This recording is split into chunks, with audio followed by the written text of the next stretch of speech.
Hi class, let's take a look at example 3. In example 3, it's pretty much saying the following. So we're going to do a hypothesis test that in this case is going to be for the standard deviation. So this is just going to be for sigma. And what they're saying is that it's equal to 10, so it's going to be a two-tailed test. Furthermore, this is the sample, so this is going to be your values of n. And then this is the standard deviation from the sample. So that's going to be the values of S. The claim is that, well, technically the standard deviation is equal to 10, sorry. And in the first step, as we state the hypothesis or the claim, I'm just basically copying and pasting the sentence of the problem. And in this case, I am mentioning that they're claiming that it's equal to 10. And then don't forget to mention the actual variable for the hypothesis. Now, as we move on and state both of these, we're just going to say that HO, it's sigma is equal to the values of 10. And then your H1, we're going to have that sigma is not equal to the values of 10. And the unit is where it's actually beats per minute. So beats per minute and technically beats per minute. Now, before we go further, I just wanted to clarify this portion, and this is of the equals, because the statement is of equals. This is what the actual, well, it's going to be a two-tailed test, and this is what the region is going to look like. So we're looking at a total of 2 critical values with degrees of freedom of n-1, and this is going to be our test statistic. So let's actually find the critical values. For this one, well, we're given the level of the test. This is technically alpha. So I'm just going to say that alpha is equal to the values of 0.10. So alpha is equal to 0.10, which makes C is equal to the values of 0.90. And also half of that is going to be 0.05. So the degrees of freedom are going to be n-1. So the degrees of freedom is equal to n-1, or the values of 51 minus 1, or the values of 50, which actually means that we're going to be looking at, well, the following 2 values on the table. So we're going to have a critical value. Let me use green. A critical value out here, and let me put the arrows on both the axis and the distribution. And we're going to have a critical value here, which is going to be on the right. And remember that these are chi-squares. And then we're going to have another one here, which is going to be on the left. Because of the value of 0.10 being alpha, that means that this is 0.90. This tail here is going to be 0.05. And this tail here is going to also be 0.05. Now, your critical value on the right, it's going to have 0.05. The one on the left, in terms of total area, is going to have 0.05 plus 0.90, or 0.95. That's going to be the area. So as we take a look at the actual table, this is the column that we're looking at. And that's going to be the one on the right, 67.505. And the one on the left is going to be 34.05, since it has a total cumulative area of 0.95. So let me copy these.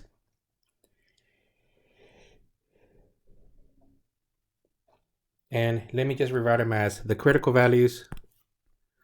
And because of space, let me put them here. So the critical values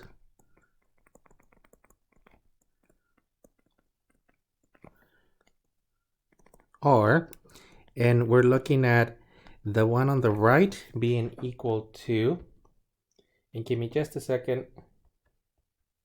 So this will be 67.505.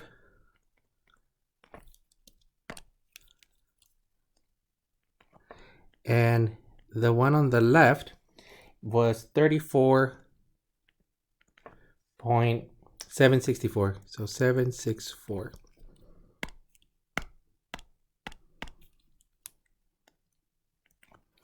Okay, so let me box these in because we're going to be referencing them. And then as we evaluate the test statistic, we're going to be plugging in the following values. So n is equal to the values of 51. The standard deviation of the sample is 11.3. And then the values of sigma, that's part of the claim, is technically 10. So this is going to give us that this is equivalent to, well, technically 50 times 11.3 squared divided by 10 to the second. Please evaluate that and let's compare values. I'm getting 63.845.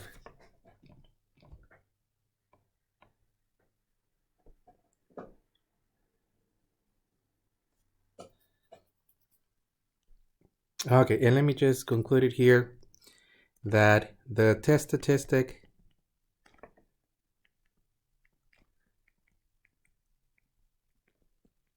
is, in this case, a chi-square value of approximately 63.845.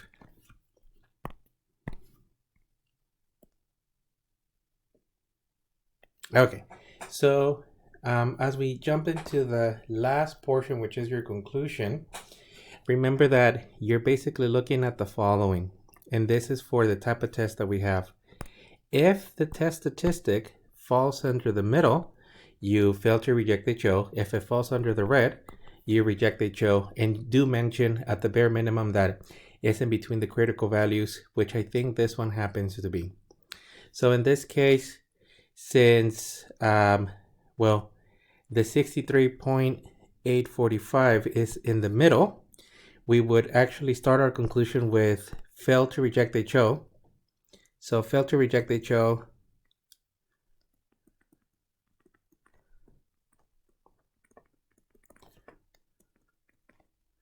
and you can just say because the test statistic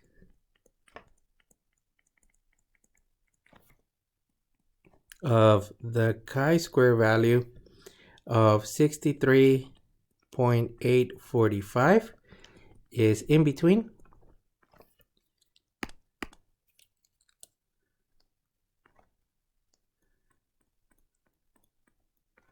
the critical values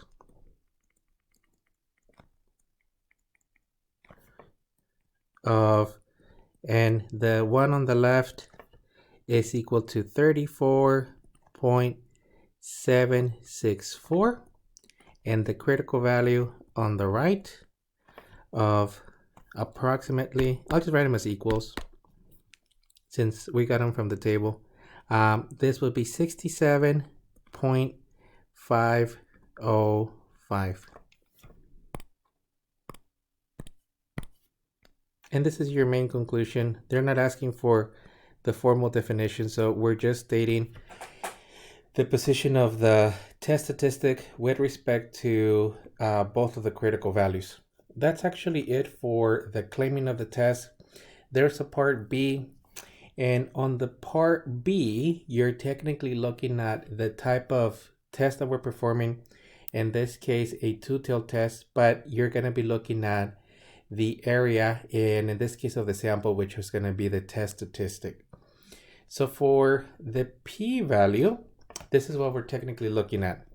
And the area that we're looking at is this area here. So now obviously not to scale, but this chi-square value is 63.845. And its area to the right, it's what we're going to be looking for. And technically, because it's a two-tailed test, there is another one on the left, but we don't have information at the moment to find it. And we need to find that area too. So in order to find the p-value, it's sufficient to find one area and multiply it times 2. So the p-value is equal to 2 times the area above the test statistic of chi-square value of the 63.845. This is technically what we're going to be looking for. Now, to find the area, the best is to use the following command. So in this case, we're going to be looking for the chi-square CDF, and this one works as follows. So let me retrieve it again. So it's the chi-square CDF, and we're looking for the lower bound. Our lower bound is 63.845, comma, a very large value, and then your degrees of freedom, which is technically 50. Now, that 0.09 is just this area. And then in order to find the other area by symmetry, we simply multiply that times 2. And that's going to give us the 0.18. So in this case, I wrote it here in one line so that you see it. We would just simply say that the p-value, it's approximately 0.1804. And I'm just going to carry it to 5 decimal places. So 0.18042. That would be the approximate p-value. Once again, the actual command is the chi-square CDF. The code that I'm providing here, I already multiply it by 2 so that it would be one output. But here you can see that the area to the right of the chi-square value of 63.845 happens to be 0.09. Multiply that times 2, and that's the 0.18, which is this value. So that's one of the ways to evaluate the p-value. That's actually it for this problem. And let me just display the first portion of it, which is here.